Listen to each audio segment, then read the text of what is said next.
1857, Bernadette came here again because of her asthma. Yeah.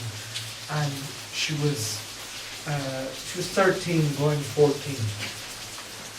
She was 14 in January, that was the month before, the 7th of January was her birthday. It was the month before the operation, she was 14. But here she came 1857 again to be, to her foster parents, who just really, they took her because of the circumstances of the castle. And it was one less mouth to feed at the castle, and also because of Bernadette's asthma.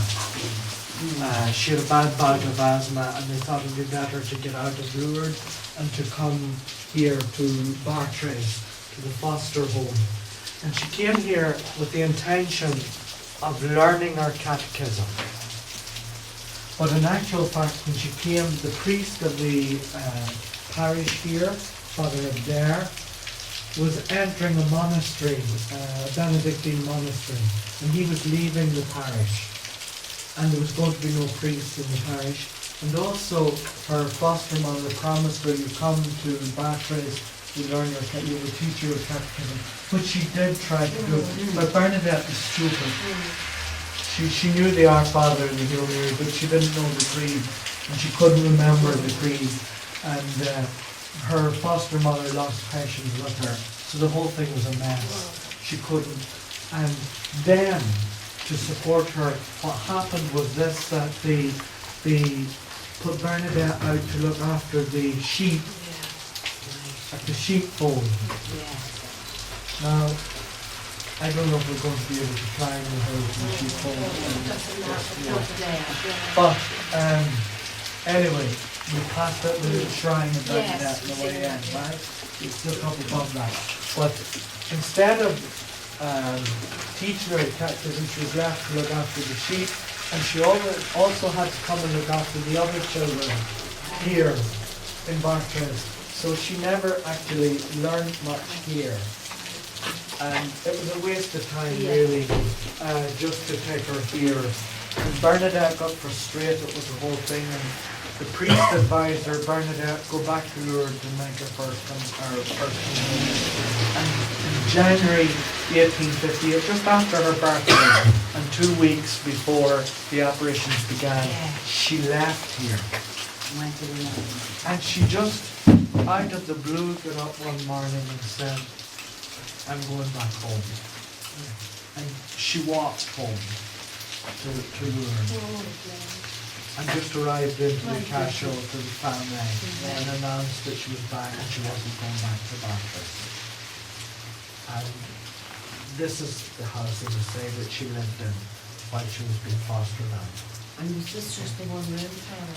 No, there was 2 rooms, but this was where Bernadette would have slept. Most of the houses really, these were a wee bit more well off.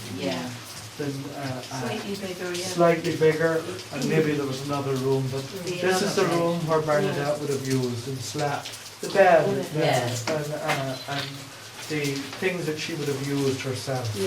The spinning wheel, and the thing for the wool, to wind the wool.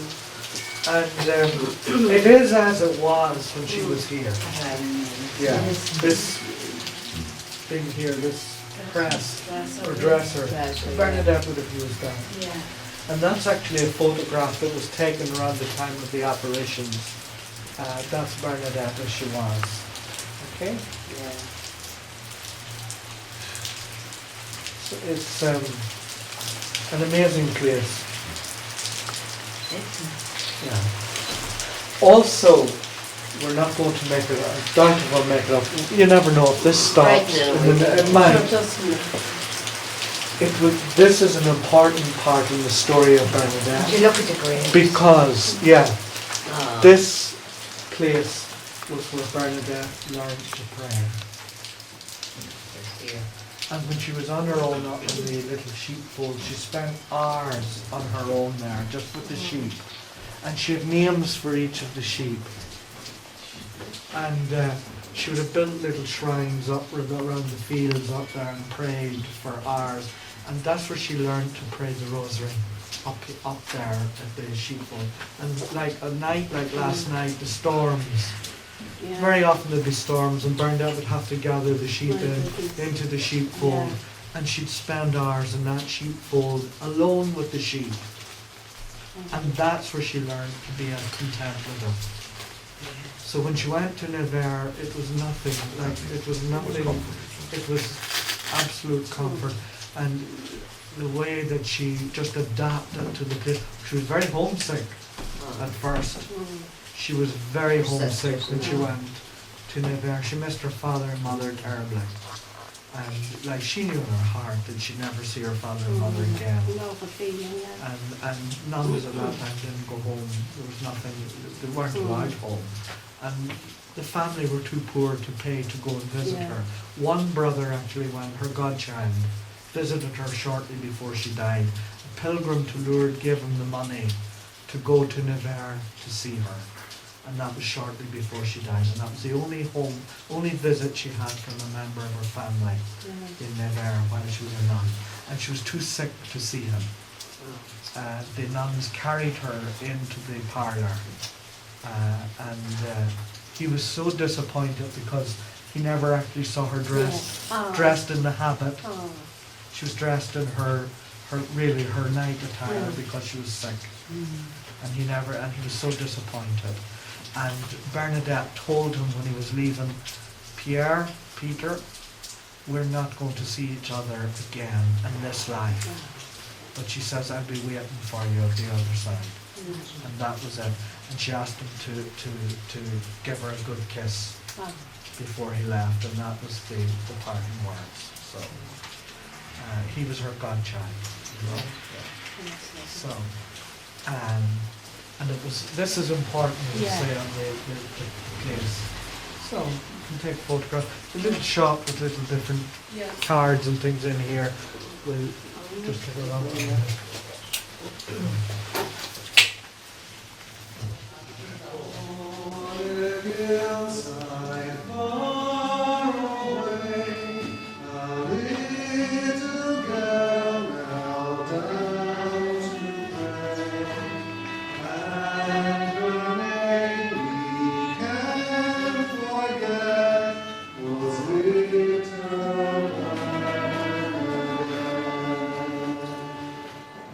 Sweet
put his trust in his God. Stations of the Cross. It was here really that Bernadette, many hours in quiet prayer, it was here that she learned to be a contemplative, to pray, and it was here that she really, the whole seed of her life in Nevers as a religious, as a nun, a contemplative nun, was, I suppose, formed here in this little church in Bartres and the sheepfold. And just here on the altar piece. She's been very familiar with all of this, you know, the life of John the Baptist. And down here on the altar at the back, there's a picture of the child Jesus with the lamb. You can see it after. She was very familiar with that, and she liked that image because she associated herself, a little shepherd, she associated herself with the child Jesus, the shepherd, and she very much associated herself with that very image. At Pentecost, the Spirit gave power to the disciples to go proclaim. Our Lady said to Bernadette, "Go tell the priests. At baptism we are called to proclaim the good news. At confirmation we receive the Holy Spirit to strengthen us in our mission. Our Eucharistic celebrations renew us for that mission. Let us go now to live and proclaim a God who shows us how much he loves us through the death and resurrection of his Son, Jesus Christ." Let us pray for the Pope's intentions. Our Father who art in heaven, hallowed be thy name. Thy kingdom come, thy will be done on earth as it is in heaven. Give us this day our daily bread, and forgive us our trespasses, as we forgive those who trespass against us. And lead us not into temptation, but deliver us from evil. Amen. Hail Mary, full of grace, the Lord is with thee. Blessed art thou among women, and blessed is the fruit of thy womb, Jesus. Holy Mary, Mother of God, pray for us sinners, now and at the hour of our death. And glory be to the Father, and to the Son, and to the Holy Spirit, as it was in the beginning, is now, and ever shall be, world without end. Amen. You have to go now. After I go now, Sister says a confession of St. Bernadette. So we just come on that way. Thanks so much.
Getting a bus.